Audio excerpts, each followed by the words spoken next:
This is Ntokozo Kubeka. She's 16 years old and was born with one kidney instead of two. Her only kidney no longer functions, so her body is unable to get rid of harmful waste toxins on its own. When I found out that I had kidney failure, I thought maybe it was something that it can be cured, like maybe I can drink some pills and then I'd become better. But pills can't cure kidney failure. The only thing that can save Ntokozo is a new kidney. She's currently on the waiting list to receive one from an organ donor, but donations are scarce and the wait can be very long.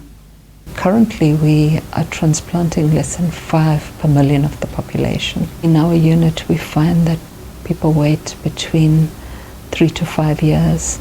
Could be longer if they have a lot of antibodies, or if they're a rare blood group, for instance. So then it could be more towards 10 years. So I would say 5 years is the average, unless we can really improve our donor retrieval rate. Sometimes we can dialyze 8 years, maybe after 9 years then going to kidney. So you don't need to be impatient, you just have to tell yourself, no matter what, I will get the kidney.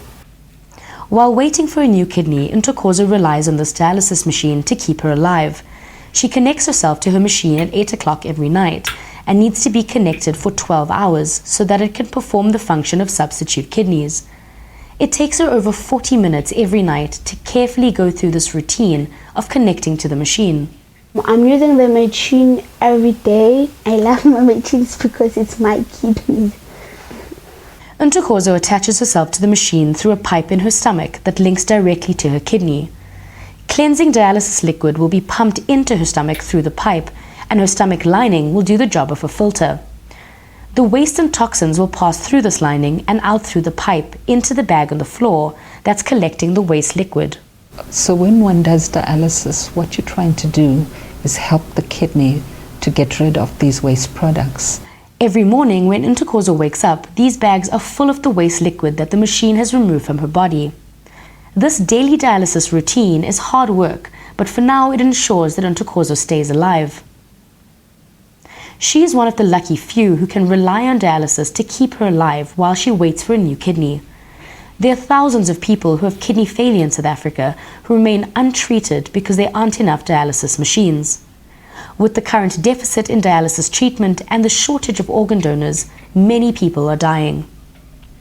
I think if you look at what's happening in the public sector at the moment, all the facilities are oversubscribed. So it's very difficult to put new people on treatment, to start them on treatment. In fact, one of my colleagues says it's like 2 plane loads of people dying every week because of lack of treatment. When you have kidney failure, it means that you have to do dialysis because there's no any option that you can do. Either you do dialysis or you will die.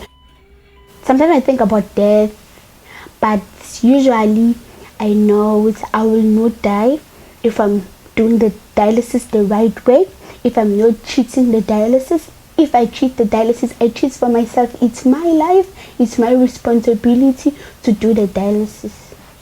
Ntokozo would no longer have to think about death if she received a new kidney from a donor. Thousands like her are also on waiting lists to receive new life-saving organs. One of the problems that's caused this sort of huge waiting list for us is that the burden of disease is increasing. So we find that more and more patients are coming up with kidney failure who need dialysis support.